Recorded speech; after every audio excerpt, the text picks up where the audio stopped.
J'ai demandé à mon audience quels étaient les 5 problèmes Excel qu'ils aimeraient que je résoudre dans une prochaine vidéo, et les voici. Sauf que je me suis dit, finalement, c'est un peu trop facile. Au lieu de simplement vous donner la solution à vos problèmes, comment je pourrais faire pour que vous repartiez avec quelque chose de plus fort que juste la solution à vos problèmes? Donc je me suis dit, et si à la place, j'essayais de vous donner la solution à tous vos problèmes sur Excel? C'est pour ça que dans cette vidéo, on va essayer de résoudre les 5 problèmes les plus récurrents sur Excel uniquement en utilisant ChatGPT. Ce qui va être intéressant, c'est qu'on va vraiment essayer d'apprendre à l'utiliser de manière intelligente pour gagner plusieurs heures de travail au quotidien. Est-ce qu'on va réussir à résoudre ces 5 problèmes hyper facilement, ou alors est-ce que l'IA va répondre totalement à côté de la plaque et qu'on va devoir finir par le faire nous-mêmes? C'est ce qu'on va voir. La première question, et qui était la plus récurrente, c'est comment faire une macro et utiliser le langage de programmation VBA. Pour ça, j'ai fait un petit exemple. Ici, j'ai un fichier dans lequel je vais avoir plusieurs onglets, janvier, février, mars, avril, mai, juin, et ensuite j'ai un onglet qui s'appelle 2023. L'idée, c'est que je vais demander à ChatGPT comment faire pour créer une macro qui va automatiquement masquer tous les onglets sauf celui qui contient un nombre dans le nom de son onglet. Ça, je dis pas juste masque tous les onglets sauf celui-ci, je dis tu masques tout sauf celui qui contient un nombre. Pour ça, on va envoyer un prompt à ChatGPT qui est le suivant. Je veux masquer tous les onglets de mon fichier sauf un. L'onglet qui doit rester affiché, c'est le seul qui comporte un nombre et rédige-moi le code VBA qui permet de le réaliser en m'expliquant comment l'utiliser. Parce que si tu n'as jamais utilisé de macro ou codé en VBA, tu ne sauras absolument pas où le mettre dans Excel. Donc là, j'envoie ça, j'appuie sur Entrée et on va voir ce qu'il me donne. En plus, j'utilise ChatGPT 3 qui n'est pas le modèle le plus abouti, mais pour tout ce qui va concerner Excel, ça suffit largement. Donc là, j'ai mon code VBA ici, et en plus, il me dit comment utiliser le code. Et du coup, je vais juste prendre ce code, je le copie en cliquant là, et maintenant, je vais retourner dans Excel. Donc dans Excel, je vais aller sur l'onglet développeur, et je vais sur Visual Basic. Maintenant, j'ai cette fenêtre qui s'ouvre. Je sais ce qu'il faut faire, parce que même si ChatGPT l'a expliqué, c'est quelque chose que j'ai déjà fait. Donc maintenant, je vais copier-coller mon code ici, et puis on va aller dans Excel, et puis je vais l'exécuter. Donc là, je clique sur macro, on sélectionne la macro qui est là, qui s'appelle masquer onglet. On fait exécuter. Ah, très bien, il m'a mis une fenêtre qui met le nom de l'onglet qu'on veut laisser. C'est pas bête. Je pensais pas qu'il ferait ça, mais c'est pas bête du tout. On fait ça. Oh, c'est beau. Ah, c'est beau ça. C'est beau, ça marche bien. Ça marche bien. Nickel, premier problème résolu.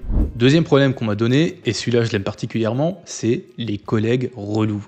Alors, évidemment, j'avais pas plus d'infos que ça. Je me suis dit, bon, c'est sûrement une histoire de collègues qui vont sur les fichiers, qui modifient des trucs qu'ils ne devraient pas modifier. Donc, on va voir comment faire ça. On va simplement demander tout ça à ChatGPT et on va même préciser collègues relous. Donc, on lui envoie le prompt suivant. J'ai des collègues très relous. Ils vont tout le temps faire des modifications dans les fichiers Excel alors que je ne le veux pas. Explique-moi comment protéger mes fichiers de toute modification possible. On envoie ça et on va voir ce qu'il nous donne comme résultat. Je comprends votre préoccupation, me dit-il, et bien évidemment. Donc là, on a le résultat. Il parle de la protection du classeur et ensuite de la protection des feuilles et la protection du contenu des cellules. On va suivre étape par étape ce qu'il nous dit et on va voir si c'est correct. Il commence par protection du classeur, ouvrez le fichier Excel que vous voulez protéger, cliquez sur révision dans le ruban, puis sur protéger le classeur. Ici, on peut définir un mot de passe. Moi, je vais mettre GPT pour ChatGPT forcément. Et après, c'est tout. Bon, voilà, c'est très simple. Donc là, actuellement, le classeur est protégé. Est-ce que je peux ajouter une feuille? Non, je peux pas. Quand je clique ici, ça me met rien. Si je fais un clic droit, tout est grisé. Je peux rien insérer, supprimer, renommer, déplacer, afficher, masquer. C'est nickel. Maintenant, on passe à la deuxième étape, on passe à la protection des feuilles, parce que là, on a protégé uniquement la structure du classeur, c'est-à-dire qu'on ne peut plus ajouter, supprimer, renommer d'onglets. Par contre, on va pouvoir toujours modifier la feuille. Je peux changer des choses telles que la couleur. On peut mettre un beau jaune et rouge comme ça, c'est très très beau, j'adore. Et là, on peut même écrire à l'intérieur de la cellule. Donc forcément, ici, c'est pas très très valable de faire ça. À part si tu as des données confidentielles dans un onglet qu'ensuite tu masques et que tu protèges avec un mot de passe, forcément, du coup, ils ne pourront plus accéder à ces données-là. Mais ils pourront encore modifier tout le contenu de ces différentes feuilles. Donc maintenant, on va protéger ça. ChatGPT nous dit qu'on a simplement à faire la chose suivante. On fait un clic droit sur le bouton de la souris de l'onglet de la feuille qu'on souhaite protéger. Et là, on fait protéger la feuille. Très bien, là on va mettre un mot de passe, je mets GPT ici, GPT. D'ailleurs c'est très bien en termes de sécurité, je mets un mot de passe et je le dis à voix haute quand je m'enregistre pour une vidéo YouTube. Génial, je verrai s'il lui cale ça au montage. Donc maintenant dès que je clique quelque part sur mon onglet ou que je vais saisir une donnée, ça me met un message d'erreur. La cellule ou graphique que vous essayez de modifier se trouve sur une feuille protégée. Ok, très bien, ça fonctionne bien. Et après, troisième étape qu'il me donne, c'est la protection du contenu des cellules. Mais ça, c'est assez spécifique parce qu'en fait, ça va te permettre de protéger juste une partie des cellules de ton fichier. Par exemple, imagine que Tu as des cellules qui sont ici en jaune, tu veux rendre impossible toute modification uniquement de ces cellules-ci, mais que toutes celles à côté, en blanc, en haut, en bas, elles puissent être modifiables. Ça, c'est tout à fait possible et ChatGPT me l'a expliqué tout à fait ici et de la bonne manière. Donc, protéger ton fichier de tes collègues relous, check, c'est bon, ChatGPT a résolu le problème. Troisième problème qui est revenu, devoir faire plein de recherches V. Alors la recherche V, c'est un grand classique d'Excel, mais en soi, c'est une formule qui est assez mal foutue. Franchement, elle est pas très pratique. Et il y a de super alternatives telles que recherche X ou index équivalent. Après, si tu as absolument envie de faire des recherches V, il n'y a pas de souci, ChatGPT va pouvoir t'aider là-dessus de plusieurs manières. La première manière dont il pourra t'aider, c'est simplement en générant cette formule-là. Pour faire ça, on va prendre cet exemple dans lequel j'ai un tableau avec des numéros de facture, numéro de client, email, date facture, montant TTC ici. Et en fait, moi, je vais pouvoir récupérer à partir du numéro de facture situé dans la cellule G2, le montant TTC ici. Et que forcément, quand je vais changer mon numéro de facture ici, là j'ai F30, mais j'aurais pu mettre F15, et bien du coup, ça changera également le montant TTC qu'il y a derrière. C'est le but de la recherche V. Pour ça, je mets le prompt qui est situé juste ici, qui va me permettre d'avoir un résultat quasiment fiable à 100%. Le prompt est le suivant. Je veux récupérer le montant TTC de la facture située en G2. Mes numéros de facture sont en colonne A et mes montants TTC en colonne E. Donne-moi une formule Excel en français qui me permet de faire ce calcul avec des points-virgules comme séparateurs. Là, maintenant, j'envoie. Et là, surprise, il m'a pas donné une recherche V, il m'a donné la formule index équivalent, avec 6 erreurs devant qui va te permettre de masquer une erreur que tu pourrais avoir. Et bien là, c'est parfait. On va juste cliquer ici pour copier la formule et on va retourner dans Excel directement. Comme ça, on se met là. On n'a plus qu'à coller notre formule, on fait un CTRL-V et on a directement le résultat. Donc là, pour F30, on a bien 2457, c'est le montant qu'on obtient ici. Et après, si je vais changer ça et que je vais mettre F20 par exemple, j'obtiens bien 960 qui est ça.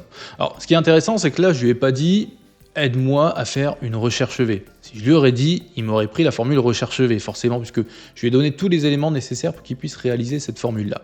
Mais en plus, si, imagine, ta formule, elle fonctionne pas, tu n'arrives pas à avoir un bon résultat et du coup, tu as un message d'erreur, et bien tu vas pouvoir t'aider. Je te prends un petit exemple tout bête. Là, j'ai juste modifié A de point A en A de point B, et maintenant, en fait, j'ai une erreur, c'est-à-dire que c'est vide, tout simplement parce qu'il y a la formule 6 erreurs devant qui va masquer les erreurs. Je vais la supprimer pour l'exemple ici, et comme ça, on va voir que on a un dièse NA.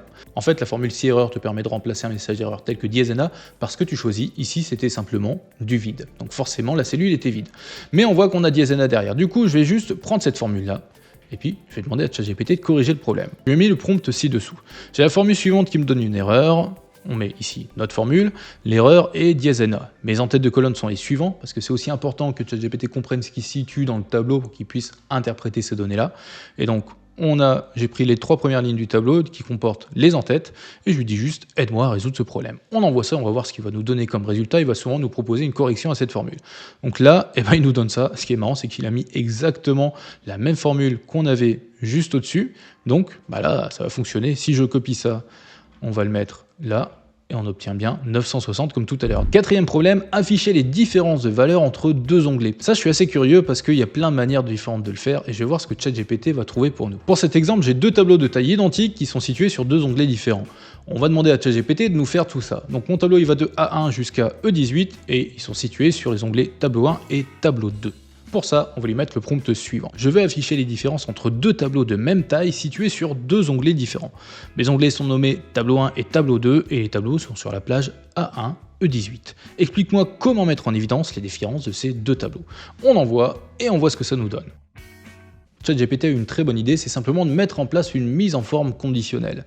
Et en plus, de ce que je vois, ça a l'air d'être de la bonne manière, mais on va le tester quand même.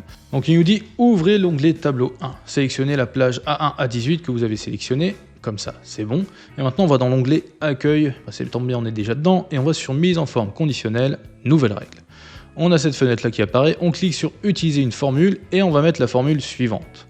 Donc là, je la prends et je la colle juste là. Ensuite, il faut mettre une mise en forme parce que forcément, si on veut changer l'apparence de la cellule, si elle est différente, il faut mettre quelque chose. Donc, on va aller ici et on va les passer en jaune comme ça. On clique sur OK, on clique à nouveau sur OK et ouais, OK, ça marche directement, ça marche hyper bien, il n'y a aucun souci là-dessus. Merci ChatGPT en tout cas. Et après, l'étape 2, c'est simplement répéter le processus pour le deuxième onglet. Sachant qu'on les a déjà affichés ici, on n'a pas forcément besoin de le faire une deuxième fois. Donc là, aucun souci, ça fonctionne super bien. Problème suivant, comment insérer un taux de variation dans un TCD. Alors ça, c'est pas un truc très compliqué à faire, mais on va quand même demander à ChatGPT de nous aider là-dessus.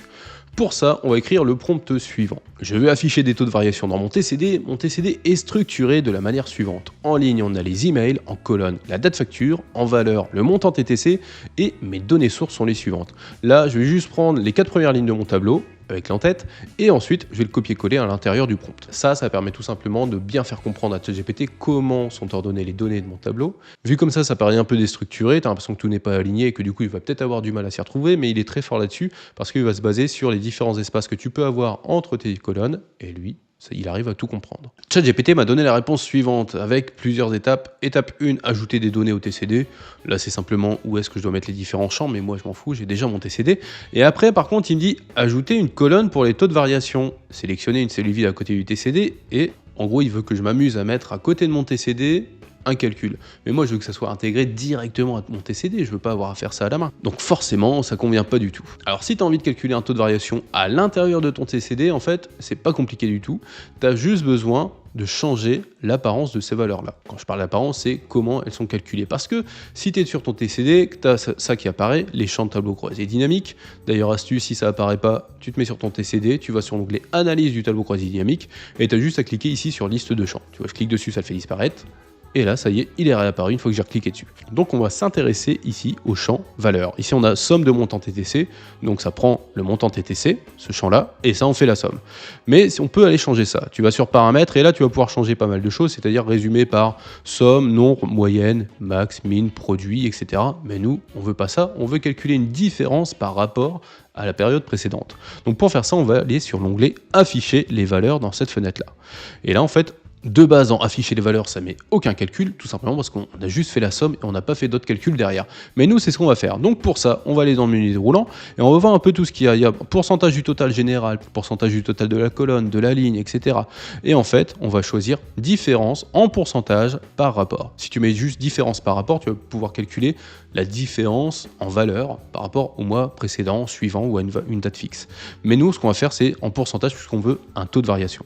Donc on met différence en pourcent par rapport et là, on va choisir sur quel champ on va se baser. Donc pour ça, on va prendre le champ date facture ici avec mois, parce qu'on veut faire d'un mois sur l'autre. Et en fait, on peut tout simplement choisir par rapport à quel mois on va comparer. C'est pas forcément par rapport au mois précédent. Tu peux choisir de le faire par rapport au mois suivant, mais également par rapport à une date fixe. Donc nous, on va prendre précédent ici. On fait OK. Et puis voilà. Là, on a calculé tous nos taux de variation d'un mois sur l'autre. Ça fonctionne hyper bien. Et tu vois que sur janvier, on n'a rien. Et ben en fait, c'est tout à fait normal parce que c'est le premier mois. Donc, on ne peut pas calculer une variation du mois de janvier par rapport au mois de décembre de l'année précédente puisqu'on n'a pas les données. On a commencé en janvier.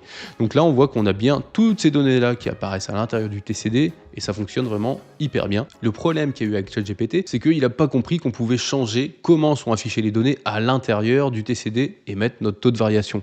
Alors que c'est un truc qu'on a pu faire très facilement, lui, il a voulu qu'on calcule un taux de variation à côté de notre TCD. Le problème, c'est que si jamais demain, tu as un mois supplémentaire ou alors une personne qui s'ajoute dans la liste ici, et ben du coup, ça va venir écraser les formules qu'il y a en dessous. Donc forcément, tu n'as pas envie de ça et la manière la plus simple, c'est celle que je t'ai montrée actuellement. Au final, j'ai l'impression que le plus gros frein à l'utilisation de ChatGPT, c'est que tout le monde pense savoir s'en servir parce que c'est basé sur un simple système de conversation. Mais si on ne s'intéresse pas de plus près et qu'on n'apprend pas comment formuler ses demandes de la bonne manière, on a l'impression qu'il est toujours à côté de la plaque. Alors qu'au final, c'est simplement nous qui ne sommes pas assez précis dans notre demande. Ça serait comme demander à ton médecin de te soigner sans lui dire où t'as mal, aucune chance que t'ailles mieux. Surtout n'hésite pas à me dire dans les commentaires si toi aussi tu utilises ChatGPT pour t'aider dans Excel ou autre chose, vraiment ça me ferait plaisir de savoir comment toi tu l'utilises.